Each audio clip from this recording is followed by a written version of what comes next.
करें प्रचार boycott Muslims का। प्राचीन समय भारत में कभी छुआछूत रही ही नहीं और ना ही कभी जातियां भेदभाव का कारण होती थी। चलिए हजारों साल पुराना इतिहास पढ़ते हैं। सम्राट शांतनु ने विवाह किया एक मछुआरे की पुत्री सत्यवती से। उनका बेटा ही राजा बने, इसलिए भीष्म ने विवाह न करके आजीवन संतानहीन रहने की भीष्म प्रतिज्ञा की। सत्यवती के बेटे बाद में क्षत्रिय बन गए, जिनके लिए भीष्म आजीवन अविवाहित रहे। क्या उनका शोषण होता होगा? महाभारत लिखने वाले वेद व्यास जी भी मछुआरे थे, पर महर्षि बन गए। गुरुकुल चलाते थे वो। विदुर जिन्हें महापंडित कहा जाता है, वो एक दासी के पुत्र थे। हस्तिनापुर के महामंत्री बने। उनकी लिखी हुई विदुर नीति राजनीति का एक महाग्रंथ है। भीम ने बनवासी हिडिंबा से विवाह किया। श्री कृष्ण दूध का व्यवसाय करने वालों के परिवार से थे। उनके भाई बलराम खेती करते थे, हमेशा हल साथ रखते थे। यादव क्षत्रिय रहे हैं, कई प्रांतों पर शासन किया और श्री कृष्ण सबके पूजनीय है। गीता जैसा ग्रंथ विश्व को दिया। राम के साथ बनवासी निषाद राज गुरुकुल में पढ़ते थे। उनके पुत्र लवकुश महर्षि वाल्मीकि के गुरुकुल में पढ़े, जो बनवासी थे। तो ये हो गई वैदिक काल की बात। स्पष्ट है कि कोई किसी का शोषण नहीं करता था, सबको शिक्षा का अधिकार था, कोई भी पद तक पहुंच सकता था अपनी योग्यता के अनुसार। वर्ण सिर्फ काम के आधार पर थे, वो बदले जा सकते थे। जिसको आज इकोनॉमिक्स में डिवीज़न ऑफ लेबर कहते हैं, वो ही। प्राचीन भारत की बात करें तो भारत के सबसे बड़े जनपद मगध पर जिस नंद वंश का राज रहा, वो जाति से नाई थे। नंद वंश की शुरुआत महापद्म नंद ने की थी, जो कि राजा के नाई थे। बाद में वो राजा बन गए। फिर उनके बेटे भी बाद में सभी क्षत्रिय ही कहलाए। उसके बाद मौर्य वंश का पूरा देश पर राज हुआ, जिसकी शुरुआत चंद्रगुप्त से हुई, जो कि एक मोर पालने वाले परिवार से थे और एक ब्राह्मण चाणक्य ने उन्हें पूरे देश का सम्राट बनाया। 506 साल देशों पर मौर्यों का राज रहा। फिर गुप्त वंश का राज हुआ, जो कि घोड़े का अस्तबल चलाते थे और घोड़ों का व्यापार करते थे। 140 साल देश पर गुप्ताओं का राज रहा।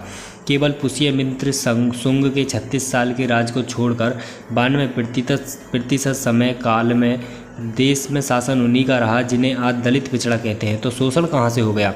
यहाँ भी कोई शोषण वाली बात नहीं है। फिर शुरू होता है मध्यकालीन भारत का समय, जो सन 1100 से 1750 तक है। इस दौरान अधिकतर जगह मुस्लिम आक्रमणकारियों का समय रहा और कुछ स्थानों पर उनका शासन भी चला। अंत में मराठों का उदय हुआ। बाजीराव पेशवा, जो कि ब्राह्मण थे, ने गाय चराने वाले गायकवाड़ को गुजरात का राजा बनाया। चरवाहा जाति के होलकर को मालवा का राजा बनाया। अहिल्याबाई होलकर खुद बहुत बड़ी शिव भक्त थी। ढेरों मंदिर गुरुकुल उन्होंने बनवाए। मीराबाई, जो कि राजपूत थी, उनके गुरु एक चरमकार रविदास थे और रविदास के गुरु ब्राह्मण रामानंद थे। यहाँ भी शोषण वाली बात कहीं नहीं है। मुगल काल और अंग्रेजों के काल संदेशे में गंदगी शुरू हो गई और यहाँ से पर्दा प्रथा, गुलाम प्रथा, बाल विवाह, जातिवाद, शहरीकरण जैसी चीज़ें शुरू होती हैं। 1800 से 1947 तक अंग्रेजों के शासन रहा और यहीं से जातिवाद शुरू हुआ, तो जो उन्होंने फूट डालो और राज करो की नीति के तहत किया। अंग्रेज अधिकारी निकोलस डार्क की किताब कॉस्ट ऑफ माइंड में मिल जाएगा कि कैसे अंग्रेजों ने जातिवाद, छुआछूत को बढ़ाया और कैसे स्वार्थी भारतीय नेताओं ने अपने स्वार्थ में इसका राजनीतिकरण किया।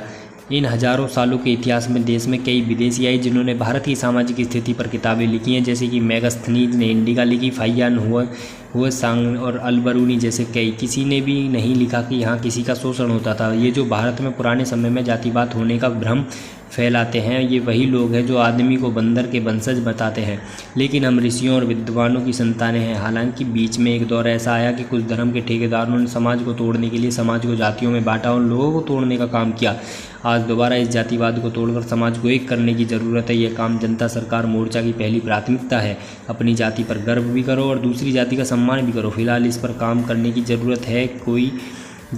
कोई जाति न नीच है न सर्वोपरि। व्यक्ति को कर्म ही नीच और महान बनाता है। जो साथी इस मुहिम में जुड़ना चाहते हैं, 98-120-19-487 इस नंबर पर नाम और एड्रेस भेज दीजिए। जनता सरकार मोर्चा जिंदाबाद। इसलिए भारतीय होने पर गर्व करें और घृणा, द्वेष और भेदभाव के षड्यंत्रों से खुद भी बचें और औरों को भी बचाएं। साभार। अतः कुछ ना कर सको तो मजहबियों का आर्थिक बहिष्कार जरूर करें मेरे हिंदू भाइयों, और बदला लेना सीखिए। जय श्री राम।